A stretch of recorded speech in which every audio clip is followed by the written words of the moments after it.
Hello बच्चों, welcome to fast learning by FSL. तो आइए चलते हैं, आज हम करते हैं क्वेश्चन नंबर 7, 8, 9 एंड 10। तो यहाँ पर क्वेश्चन नंबर 7 और 8 और 9, 10 एक्सरसाइज है हमारे पास में 5.3। तो 5.3 के अब से पहले हम जो सारे के सारे क्वेश्चन हैं वो करा चुके हैं। अगर आपने अभी तक नहीं पढ़े हैं तो आप जाके पढ़ सकते हैं उनको, ठीक है। अच्छा, तो चलिए हम देखते हैं कि क्वेश्चन नंबर 7 क्या है बच्चों। क्वेश्चन नंबर 7 कोई ज़्यादा मुश्किल नहीं है बच्चों, हम समझते हैं कि क्वेश्चन नंबर 7 है क्या।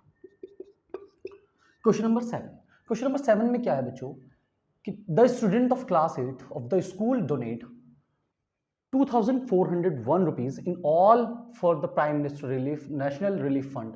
Each student donate as many rupees as the number of student in the class. यानी क्या हुआ कि कुछ एक क्लास के कुछ बच्चे हैं, उन्होंने क्या किया 2401 रुपीज़ जो हैं वो डोनेट किए हैं prime minister national relief fund के अंदर, ठीक है। तो उसके बाद कहा गया है कि each student donate as many rupees as the number of student. अब हमें यह भी नहीं पता कि क्लास के अंदर जितने बच्चे थे उन्होंने उतने रुपीज डोनेट किया। अगर वो 50 होते तो 50 रुपीज करते, अगर वो 20 होते तो वो 20 रुपीज डोनेट करते। तो इसका मतलब यहां पर हुआ as many rupees as the number of student in the class, find the number of student in the class. इसका मतलब अगर आपको नंबर ऑफ स्टूडेंट, इसका मतलब जो नंबर ऑफ स्टूडेंट हैं और नंबर ऑफ रुपीज हैं वो आपस में इक्वल हैं। तो टोटल जो बना है इसका मतलब क्या होगा हमारे पास में कि नंबर ऑफ स्टूडेंट्स मल्टीप्लाई करेंगे, ठीक है, किससे, हमारे पास में जो रुपीज डोनेट किए उन्होंने, ठीक है। तो हम यहां पर क्या कह सकते हैं, यानी कि नंबर ऑफ रुपीज, ठीक है, नंबर ऑफ रुपीज कह सकते हैं हम यहां पर। तो बच्चों इन दोनों का जो प्रोडक्ट है वो 2401 है। अब आपको क्या करना है, क्योंकि दोनों ही आपस में इक्वल हैं और ये दोनों आपस में इक्वल भी हैं और इन दोनों का मल्टीपल कितना है 2401।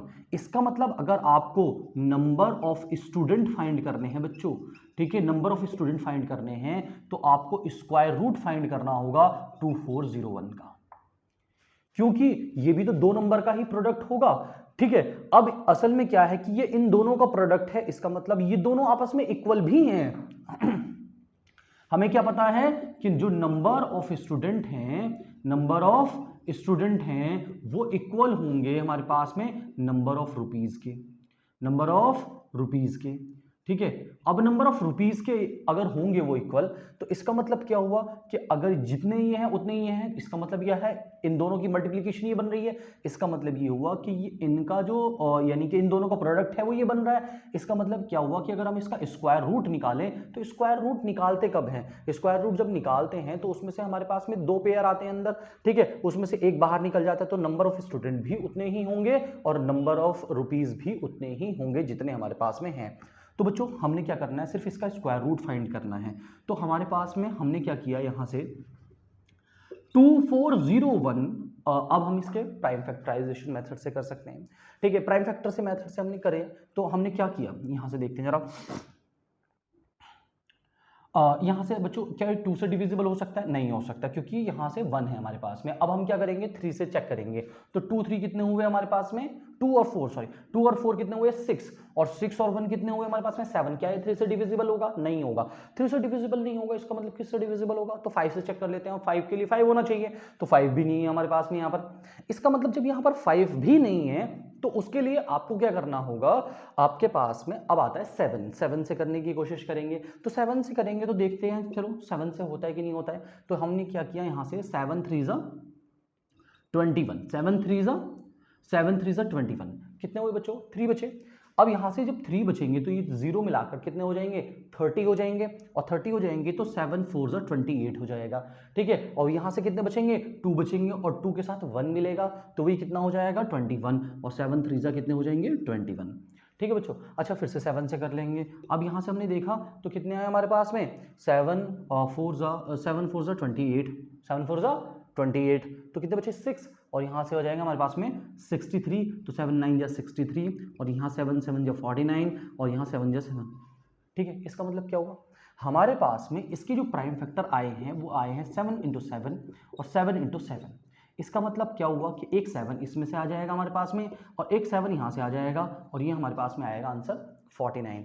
इसका मतलब बच्चों 49 नंबर ऑफ स्टूडेंट जो हैं वो कितने हैं हमारे पास में, 49 स्टूडेंट हैं। और अगर आपसे पूछा जाए कि उन्होंने एक बच्चे ने कितने पैसे दिए थे तो 49 रुपीज ही दिए थे। अगर 49 बच्चों ने 49 49 49 करेंगे तो 2401 रुपीज इकट्ठा हो जाएंगे और वो रिलीफ फंड में जमा हो जाएंगे। बात समझेंगे नहीं हमसे बच्चों, बात समझ में आएगी नहीं आई? इसका मतलब जब आपको इस तरीके से क्वेश्चन दिया जा रहा है कि जितने स्टूडेंट हैं उतने ही क्लास यानी कि जितने स्टूडेंट हैं उतने ही रुपीज पे कर रहे हैं, इसका मतलब हम वहां पर क्या कर रहे हैं, सीधा सीधा सा स्क्वायर रूट फाइंड कर रहे हैं और उसमें से हम चाहे कुछ भी फाइंड करा सकते हैं, चाहे नंबर ऑफ स्टूडेंट फाइंड कराया जाए, नंबर ऑफ रुपीज फाइंड कराया जाए। बिल्कुल सेम क्वेश्चन इसी के जैसा एक और है हमारे पास में, क्वेश्चन नंबर 8 है इसके जैसा बच्चों। ठीक है, क्वेश्चन नंबर 8 में समझते हैं। क्वेश्चन नंबर 8 क्या है, क्वेश्चन नंबर 8 देखते हैं। क्वेश्चन नंबर 8 में क्या है बच्चों, जरा ध्यान से देखते हैं। यहां से कहा गया है कि 2025 plants are to be planted in the garden in such a way that each row contains as many plants as the number of rows. Find the number of rows and the number of plants in each row. कितने plants हैं हमारे पास में, 2025 plant हैं जो कि लगाए गए हैं गार्डन में, और किस तरीके से लगाए गए हैं कि वहां पर नंबर ऑफ प्लांट और नंबर ऑफ रोज जो है वो आपस में इक्वल होनी चाहिए। ठीक है, कैसी होनी चाहिए, in such a way that the each row contains many plants as the number of rows, यानी कि एक रो में उतने ही प्लांट हैं जितने की रोज हैं, नंबर ऑफ रोज। तो find the number of rows and the number of plant in each row, यानी कि आपको दोनों ही बोला गया है इस बार फाइंड करने के लिए। तो हमें पता है सबसे पहले, यानी कि ये पार्ट हमें भी गिवन भी है, यानी कि नंबर ऑफ प्लांट और number of rose, number of plants और नंबर ऑफ रोज आपस में इक्वल हैं। ठीक है, अब जब दोनों ही इक्वल हैं तो आपको चाहे तो नंबर ऑफ प्लांट्स फाइंड करने हो, चाहे आपको नंबर ऑफ रोज फाइंड करने हो। इसका मतलब इन दोनों का जो प्रोडक्ट है means number of plant into number of रोज जो है वो हमारे पास में आएगा 2025। इतने प्लांट हैं। इसका मतलब अगर हमें एक चीज को निकालना है तो बस हम इसका स्क्वायर रूट फाइंड कर लेते हैं, क्योंकि ये दोनों तो आपस में इक्वल है। इसका मतलब उसी नंबर की उसी नंबर से मल्टीप्लाई, मतलब उसका स्क्वायर रूट के अंदर तो वही बात आएगी हमारे पास में। तो हमने यहां कहा कि नंबर ऑफ प्लांट्स फाइंड कर लेते हैं पहले। नंबर ऑफ प्लांट का मतलब हुआ स्क्वायर रूट 2025। 2025। अच्छा, 2025 के लिए हमने क्या किया, 2025 के लिए हमने क्या किया, इसके प्राइम फैक्टर किए 2025। ठीक है, अच्छा तो प्राइम फैक्टर से जब देखेंगे तो यहां से कितना हुआ 2 2 4 और 5 9, इसका मतलब 3 से डिविजिबल हो जाएगा। बच्चों डायरेक्टली 5 से नहीं करना, डायरेक्टली 5 से नहीं करना, पहले 3 से, पहले 2 से चेक करना है। अगर 2 से तो पता ही है कि 5 है तो नहीं होगा, मगर 3 से पहले चेक करना है। अगर 3 से नहीं होता है तभी 5 पर जाना है, उससे पहले 5 पर नहीं जाना है। तो 3 से हो जाएंगे, जरा चेक करो। यानी कि क्योंकि हमने क्या किया है, सम ऑफ डिजिट्स किया, और वो अगर 3 के टेबल में आता है तो वो हमारे पास में 3 से डिविजिबल होगा, अदरवाइज वो 3 से डिविजिबल नहीं होगा। ठीक है, इसका मतलब हमारे पास में क्या हुआ बच्चों, 3 7 20, 3 8 3 6 18 बच्चों, 3 6 18, कितने बचे यहाँ से, कितने बचे 18, यानी कि ये तो 20 है। इसका मतलब 2 बचा है यहाँ से हमारे पास में, तो ये कितना हुआ 22। अगर 2 बचा है तो वो 2 के साथ मिलकर क्या हो जाएगा 22। तो 3 7 21, कितने बचे, 1 बचा, और 1 के साथ 5 मिलेगा तो 15 हो जाएगा, 3 5 15। ठीक है, आज इस बार भी हम देख सकते हैं कि अभी भी ये डिविजिबल है। ठीक है, 6 7 13 और 5 18, इसका मतलब 3 से भी हो जाएगा, 3 2 6 और 3 2 6, 1 बचा, 3 5 15। ठीक है, 2 2 4 और 5 9 अभी भी हो जाएगा। इसका मतलब 3 7 21 और यहाँ से 1 बचेगा और 3 5 15, इसका मतलब अभी भी हो जाएगा, 3 2 6 और यहाँ से हमारे पास में 3 5 15। उसके बाद हमारे पास में अब नहीं होगा, तो 5 1 5 और ये इस तरीके से हो गया, 5 5 25 और 5 1 5। इसका मतलब बच्चों क्या हुआ, हमारे पास में इसके जो प्राइम फैक्टर आए हैं वो हमारे पास में आए 3 × 3 3 × 3 और 5 × 5। ठीक है, अब हमारे पास में एक पेयर इसमें से एक पेयर से एक पेयर से एक, हमारे पास में एक पेयर से एक, तो 3 3 9 और 9 5 45। इसका मतलब बच्चों क्या हुआ, हमारे पास में नंबर ऑफ प्लांट जो हैं, नंबर ऑफ प्लांट जो है वो हमारे पास में कितने हैं 45 हैं। अगर आपसे पूछा जाए कि नंबर ऑफ रोज कितनी होंगी, तो नंबर ऑफ रोज जो हैं, ठीक है, नंबर ऑफ रोज जो हैं हमारे पास में वो भी हमारे पास में 45 ही होंगी। तो ये दोनों बच्चों हमारे पास में आंसर हो गए। बोलो बात समझ में आए कि नहीं आए। मीन्स आपको चाहे तो क्लास और स्टूडेंट से क्वेश्चन पूछ लिया जाए, चाहे आपको क्लास यानी कि नंबर ऑफ रोज और नंबर ऑफ प्लांट से पूछ लिया जाए, इस तरीके से बहुत सारे क्वेश्चन क्रिएट हो सकते हैं। तो उस तरीके से आपको समझना है। तो आपको क्या करना है, सिर्फ आपको पता है कि जब दोनों चीज़ें आपस में इक्वल होती हैं, जितने वो स्टूडेंट हैं उतने ही रुपीज़ हैं, या जितनी नंबर ऑफ रोज हैं उतने ही नंबर ऑफ प्लांट्स हैं, तो उसका मतलब क्या हुआ कि हमें जो आपको प्रोडक्ट गिवन है उसका हमें स्क्वायर रूट फाइंड करना होता है। और स्क्वायर रूट फाइंड करते हैं तो हमारे पास में नंबर ऑफ रोज भी वही होता है और नंबर ऑफ प्लांट भी वही होता है, या नंबर ऑफ रुपीज़ भी वही होता है और नंबर ऑफ स्टूडेंट भी वही होते हैं। बात समझे कि नहीं समझे बच्चों? अच्छा, इतनी बात समझ में आ गई आपको? अगर आपको हमारा पढ़ाया हुआ समझ आता है तो आप हमें सब्सक्राइब कर सकते हैं, ठीक है? अच्छा चलिए आगे चलते हैं। अब हम क्वेश्चन नंबर बच्चों समझेंगे, क्वेश्चन नंबर 9, क्वेश्चन नंबर 9, ठीक है? क्वेश्चन नंबर 9, ठीक है बच्चों?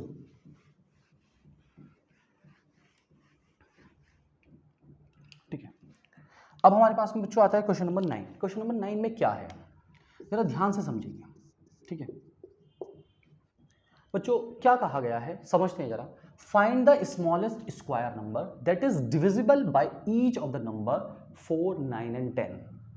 आपको एक ऐसा नंबर चाहिए जो 4, 9 और 10 से डिविजिबल हो और वो परफेक्ट स्क्वायर भी होना चाहिए। इसका मतलब सबसे पहले हम ये फाइंड करेंगे कि इनसे डिविजिबल कौन होता है। तो बच्चों अभी तक आपने खैर जब हम ये प्राइम फैक्टराइजेशन पढ़ा रहे हैं आपको, तो इसके नाम के बारे में आपने सुना होगा पहले। आप इसको ना एलसीएम कहते हैं, कुछ बच्चे ना इसको एलसीएम समझते हैं, ठीक है? ये एलसीएम नहीं होता, ये प्राइम फैक्टर थे हमारे पास में। प्राइम फैक्टर के ही मेथड के तरीके से एलसीएम फाइंड होता है। एलसीएम का होता है लीस्ट कॉमन मल्टीपल, ठीक? तो इसका मतलब क्या हुआ कि सबसे छोटा नंबर जो कॉमन मल्टीपल हो, मतलब कि वो टेबल में आ जाए। जैसे मैं एक बात बताता हूं आपको, मैंने यहां 2 और 3 और 5 लिखा, ठीक है? इसका मतलब क्या हुआ कि जो सबसे बड़ा वाला नंबर है ना, इसका मतलब यहां पर एक 10 है, ठीक है बच्चों? 5 का डबल कितना हुआ? 10, ठीक है? 5 2 10 होते हैं। मगर 3 के टेबल में क्या 10 आता है? नहीं आता। क्या 2 के टेबल में 10 आता है? नहीं आता। 2 के टेबल में 10 आता है, इसका मतलब 2 5 10 होते हैं और 5 2 10 होते हैं, मगर 3 के टेबल में नहीं आता। इसका मतलब ये इन दोनों का तो हमारे पास में कॉमन मल्टीपल हो सकता है, बट वो 3 का नहीं है। इसी के साथ अगर हम और आगे चलते हैं तो हमने आगे चल के देखा एक नंबर आया हमारे पास में 30। तो 30 को देखो, 2 की अगर हम 15 से मल्टीप्लाई कर दें तो 30 बन जाएगा, 3 की 10 से मल्टीप्लाई कर दें तो भी 30 बन जाएगा, और 5 की 6 से मल्टीप्लाई करें तो भी वो 30 बन जाएगा। इसका मतलब क्या हुआ कि ये जो नंबर है 30, ये इसके टेबल में, इसके टेबल में, इसके टेबल में आता है, और इसी को हम कहते हैं एलसीएम, ठीक है बच्चों? मींस इसके मेथड से निकालते हैं, मगर हमने डायरेक्टली निकाल लिया। मगर रियलिटी में पता होना चाहिए कि एलसीएम होता क्या है। एलसीएम का मतलब क्या होता है कि आप अपने आप भी बता सकते हो। मैंने आपको बोला कि 3 और 5 का एलसीएम क्या होना चाहिए, तो आप बोल दो 15 होता है। इसका मतलब क्योंकि 3 के टेबल में भी 15 आता है और 5 के टेबल में भी, यानी कि 3 भी उसको डिवाइड कर सकता है और 5 भी उसको डिवाइड कर सकता है। एक ऐसा कॉमन नंबर जो दोनों की ही डिविजिबल हो, तो दोनों के ही टेबल में आए, उसको हम क्या कहते हैं? एलसीएम बोलते हैं, ठीक है? अच्छा बच्चों, तो यहाँ पर भी बात क्या आ रही है? यहाँ पर ये बात आ रही है कि यहाँ पर असल में क्या है कि बात की बात तो है, मगर उससे पहले हमें बोला गया है कि small number is divisible by each of the numbers, यानी कि 4 and 9 and 10, यानी कि नंबर एक, आपको एक ऐसा नंबर फाइंड करना है, नंबर डिविजिबल बाय, यानी कि डिविजिबल बाय किस किस से? Divisible by 4, 9 and 10। आपको एक ऐसा नंबर चाहिए जो 4 के भी टेबल में आए, 9 के टेबल में भी आए और 10 के टेबल में भी आए। तो बच्चों ऐसे हम क्या कर सकते हैं, आगे कैलकुलेट कर सकते हैं। तो वैसे हम माइंड से भी कैलकुलेट कर सकते थे, बट हमें क्या करना है, हम एक मेथड को लेंगे, और एलसीएम का मेथड होता है हमारे पास में। इसका मतलब यानी कि ये नंबर निकालने का मतलब क्या है कि एलसीएम ऑफ, अगर हम बात करें तो ये बात वही है कि एलसीएम ऑफ 4, 9 and 10 निकाल लिया जाए, 4, 9 and 10 निकाल दिया जाए, ठीक है? इसका मतलब ये हुआ कि अगर हम तीनों का ही क्या कर लें, एलसीएम निकाल लें, तो एलसीएम निकालने का मेथड क्या होता है बच्चों? जरा हम समझो ध्यान से। यहां से 4 भी लिया, 9 भी लिया और 10 भी लिया, ठीक है बच्चों? प्राइम फैक्टराइजेशन अलग होते हैं और ये एलसीएम अलग प्रोसेस होता है। जरा ध्यान से समझना, ये नंबर अलग है, ये अलग है और ये अलग है, उसमें पूरा का पूरा एक साथ होता है प्राइम फैक्टराइजेशन में। ठीक है, यहां से भी हम इसी तरीके से करेंगे, पहले 2 ही लेंगे फिर 3 लेंगे, जो डिवाइड हो रहा है उसको करेंगे, जो डिवाइड नहीं हो रहा है उसको नहीं करेंगे। जैसे 2 2 ज़ा 4, ठीक है बच्चों। अब यहां से क्या 9 जा सकता है, तो 9 नहीं जाएगा तो उसको 9 का 9 लिखेंगे और 2 5 ज़ा 10 लिखेंगे। ठीक है बच्चों, अब फिर से 2 लिखेंगे तो 2 1 ज़ा 2 लिख देंगे यहाँ पर, और यहाँ से हमारे पास में 9 का 9 आ जाएगा, 5 का 5 आ जाएगा। अब 2 से क्योंकि काम खत्म हो गया है 2 का, अब हम 3 ले सकते हैं, तो 3 यानी कि यहाँ 3 3 ज़ा 9 और यहाँ से 5 का 5, फिर से 3 लेंगे, यहाँ से ऐसे आया तो 3 1 ज़ा 3 आया हमारे पास में, और ये 5 का 5 आया। इस बार हम 5 ले लेंगे, ये 1 का 1, ये 1 का 1 और ये 5 का 5। इसका मतलब हम चाहें तो अलग अलग भी इनके प्राइम फैक्टर करने के बाद उसमें से एलसीएम निकाल सकते थे, मगर अब हमारे पास में डायरेक्टली एलसीएम आ गया। हमारे पास में एलसीएम क्या आया, 2 2 ज़ा 4, 4 3 ज़ा मीन्स 2 2 ज़ा 4, 4 2 ज़ा 8, वो और 2 ज़ा 4 और 4 3 ज़ा 12, और 12 3 ज़ा कितने हो गए बच्चों, 12 3 ज़ा 36। ठीक है, उसके बाद हमारे पास में 36 5 ज़ा कितने होंगे, ठीक है देखते हैं। ठीक है, 5 6 ज़ा 30, ठीक है, और 5 3 ज़ा 15 और 3 कितने हुए 18। इसका मतलब बच्चों क्या हुआ, हमारे पास में इनका तीनों का एलसीएम आया 180। इसका मतलब 180 जो है वो एक ऐसा नंबर है जो 4 9 और 10 के टेबल में आएगा। मगर क्या ये परफेक्ट स्क्वायर है, क्योंकि हमने क्या देखा कि इसके हमने फैक्टराइज देखे, इसके हमने फैक्टर देखे, तो फैक्टर क्या है हमारे पास में, यानी कि यहां से हम बोल सकते हैं कि प्राइम फैक्टर ऑफ 180। इसका मतलब कितना हुआ, 2 × 2 3 × 3 और यहां पर 5। तो इसका पेयर है और इसका पेयर है, क्या इसका पेयर है, नहीं है। इसका मतलब 180 4 9 10 के टेबल में तो आता है, मगर ये हमारे पास में क्या नहीं है, परफेक्ट स्क्वायर नंबर नहीं है। हमारे पास में शर्त 2 थी, वो कहना चाहते हैं find the smallest square number, यानी कि एक छोटे से छोटा स्क्वायर नंबर फाइंड करना है जो कि डिविजिबल होना चाहिए इनसे। तो ये नंबर डिविजिबल तो है मगर ये परफेक्ट स्क्वायर नहीं है। इसका मतलब हमारे पास में हमें क्या चाहिए होगा, एक 5 और चाहिए होगा।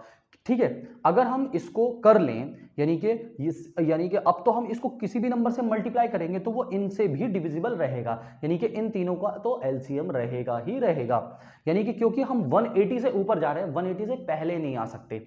इसका मतलब 180 से पहले नहीं आ सकते, तो इसका मतलब ये हुआ कि हमें इसके प्राइम फैक्टराइजेशन में एक 5 और चाहिए होगा। तो यानी कि हम यहाँ पर कह सकते हैं हियर, यानी कि यहाँ से कह सकते हैं 5 हैज़ नो पेयर।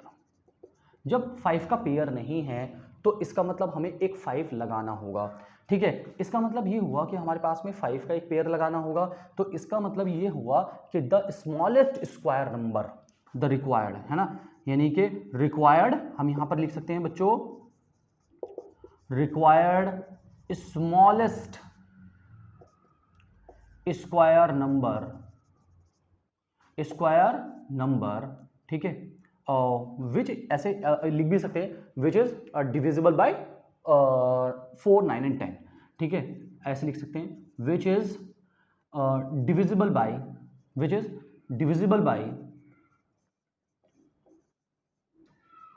4 9 एंड 10। क्या होगा 4 और 9 10, यानी कि यहां से हमारे पास में 180 है। अगर हम इसके फैक्टर में एक 5 से और मल्टीप्लाई कर देते तो ये हमारे पास में आंसर आ जाता, यानी कि 18 5 ज़ा 90 और ये 900। बोलो बच्चों बात समझ में है कि नहीं है, ये नंबर है वो 900, वो नंबर है जो 4 9 और 10 से डिविजिबल होगा। चाहे तो चेक करके देख लें। ठीक है, 9 से 9 को 900 देखो एक परफेक्ट स्क्वायर नंबर है। ठीक है, हमें तो ये कह रहे हैं स्मॉलेस्ट स्क्वायर नंबर चाहिए था, स्मॉलेस्ट स्क्वायर नंबर चाहिए था, तो ये स्मॉलेस्ट है जो कि 4 के टेबल में भी आएगा। 4 2 ज़ा 8, ठीक है, यहाँ से किया और यहाँ से 10, ठीक है, 4 2 ज़ा 8 और यहाँ से 10 आया। ठीक है, 4 2 ज़ा 8 हमारे पास में आया। ठीक है, यहाँ से 20 बचा। ठीक है, 2 0 और यहाँ 4 5 ज़ा 20, इसका तो इसके भी टेबल में आ गया। अब 9 से करेंगे तो 9 1 ज़ा 9 और 100, यानी कि इस 109 ज़ा हो जाएंगे, और 10 से करेंगे तो 10 से भी डिविजिबल हो जाएगा, 90 10 ज़ा 900 होते हैं। इसका मतलब तीनों के टेबल में ये हमारे पास में आता है। बोलो बात समझ में आया कि नहीं आया। ठीक है। अगर आपको अभी कुछ डाउट है तो हमारे पास में एक क्वेश्चन और है इसी की जैसा, बिल्कुल सेम सिमिलर ही है, ठीक है। हमारे पास में सिमिलर क्वेश्चन क्या है, सिमिलर क्वेश्चन देखते हैं। Find the smallest square number that is divisible by each number by 8, 15 and 20। ठीक है, आपको एक ऐसा नंबर फाइंड करना है जो कि इनसे डिविजिबल होगा। तो नंबर डिविजिबल बाई 4, जैसे हमने 4, 9 एंड 10 लिखा था, इसी तरीके से 8, 15 एंड 20 का भी निकालेंगे। यानी कि यहाँ पर हम बात कर रहे हैं क्वेश्चन नंबर 10 की बात कर रहे हैं। तो क्वेश्चन नंबर 10 की बात कर रहे हैं, तो क्वेश्चन नंबर 10 में क्या होगा हमारे पास में, हम लिखेंगे बच्चों नंबर डिविजिबल बाय ठीक है, डिविजिबल बाय डिविजिबल बाई क्या लिखेंगे हम यहाँ पर, डिविजिबल बाई हमारे पास में नंबर डिविजिबल बाई क्या लिखेंगे बच्चों, कौन कौन से नंबर हमारे पास में 8, 15 एंड 20। इसका मतलब वही होगा कि हम फाइंड करना चाह रहे हैं कि एलसीएम ऑफ 8, 15 एंड 20। ठीक है, 8, 15 एंड 20 है बच्चों, है ना। ठीक है, अच्छा 20 है हमारे पास में, तो यहाँ से हमारे पास में क्या हुआ, यहाँ से अच्छा तो बताएंगे आप 8, 15 एंड 20। ठीक है, अच्छा 8, 15 एंड 20 में क्या रहा। ठीक है, अब हमने क्या करना है, इनका फैक्टर, इनके फिर से एलसीएम फाइंड करना है। तो एलसीएम को तीनों को एक साथ लेके कर सकते हैं। तो बच्चों पहले 2 से करेंगे, 2 4 ज़ा 8, 15 का 15 और 2 10 ज़ा 20। उसके बाद 2 से करेंगे, 2 2 ज़ा 4 और 15 का 15 और 2 5 ज़ा 10। अब हमारे पास में फिर से 2 से करेंगे, तो 2 1 ज़ा 2, यहाँ से 15 का 15 और ये 5 का 5। उसके बाद हम बच्चों 3 से करेंगे, यहाँ से 3 5 ज़ा 15 और ये 5 का 5, ऐसे कैसे। फिर 5 से करेंगे, 5 1 ज़ा 5, 5 1 ज़ा 5, 5 1 ज़ा 5। इसका मतलब यहाँ से हमारे पास में आया, इसका मतलब हमारे पास में नंबर क्या आया, 2 2 ज़ा 4, 4 2 ज़ा 8, 8 3 ज़ा 24, 8 3 ज़ा 24। या फिर हम ऐसे कर सकते हैं 2 2 ज़ा 4, 4 2 ज़ा 8। तो ये तो 8 हो गए हमारे पास में, और 3 5 ज़ा कितने हो गए 15, और 15 8 ज़ा कितने हो गए बच्चों, 15 8 ज़ा 120। कितने आए हमारे पास में, 120 आया। ठीक है, इतनी बात समझ में आ गई आपको। इसका मतलब ये हुआ कि हमारे पास में जब हमने यहाँ पर क्या कहा कि 120 आया हमारे पास में, तो 120 क्या है, इनका एलसीएम है। तो हमारे पास में क्या है, नंबर आया हमारे पास में 120। ठीक है, ये कितना है 120। अब हम यहाँ ये कह सकते हैं कि हमारे पास में, ठीक है, हमारे पास में जो 120 है वो डिविजिबल बाय 8, 15 एंड 20 है।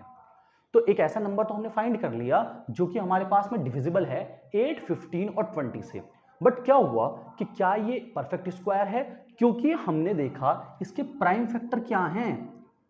ठीक है, इसके हमारे पास में प्राइम फैक्टर क्या हैं, तो प्राइम फैक्टर बच्चों, तो प्राइम फैक्टर में क्या हुआ हमारे पास में, प्राइम फैक्टर ऑफ 120 के जो फैक्टर हैं, तो 2 इंटू 2 और 2 इंटू 3 इंटू 5। तो बच्चों सिर्फ एक पेयर है, ना इस 2 का पेयर है, ना इस 3 का पेयर है, ना इस 5 का पेयर है। तो इसका मतलब यह क्या नहीं है कि 2, 3 and 5 have not in pair, या हैव नो पेयर। ठीक है, इनके पेयर नहीं है हमारे पास, इनके पेयर नहीं है। किस किस के पेयर नहीं है, 2, 3 और 5 के पेयर नहीं है। जब 2, 3 और 5 के पेयर नहीं है तो उसके लिए हमें इनके पेयर चाहिए होंगे। इसका मतलब एक 2 चाहिए होगा, एक 2 चाहिए होगा, एक 3 चाहिए होगा और एक 5 चाहिए होगा। इसका मतलब हम ये कहेंगे कि जो रिक्वायर्ड स्मॉलेस्ट नंबर है, जो रिक्वायर्ड हमारे पास में रिक्वायर्ड स्मॉलेस्ट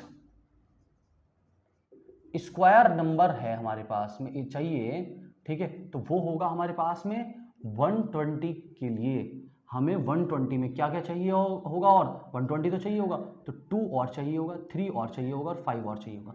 जिस जिस पेयर की कमी, हमने यहाँ भी तो ऐसे ही किया था, 5 का पेयर नहीं था इसीलिए जो हमारे पास नंबर रिक्वायर्ड था उसके अंदर हमने मल्टीप्लाई 5 किया था।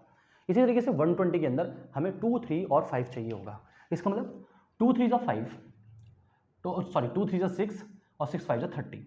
इसका मतलब 120 और 30 की मल्टीप्लिकेशन चाहिए होगी, तो 12 3 ज़ा 36 और 2 0 हो जाएंगे। इसका मतलब हमारे पास में आएगा 3600। इसका मतलब बच्चों क्या हुआ कि 3600 वो नंबर है जो दोनों जो एक परफेक्ट स्क्वायर नंबर भी है और वो डिविजिबल होगा 8, 15 एंड 20 से। ठीक है बच्चों, तो क्या आपको ये बात समझ में आई? ठीक है, अगर आपको हमारा पढ़ाया हुआ समझ आता है तो आप हमारे चैनल को सब्सक्राइब कर सकते हैं और लाइक कर सकते हैं और शेयर कर सकते हैं। Thank you.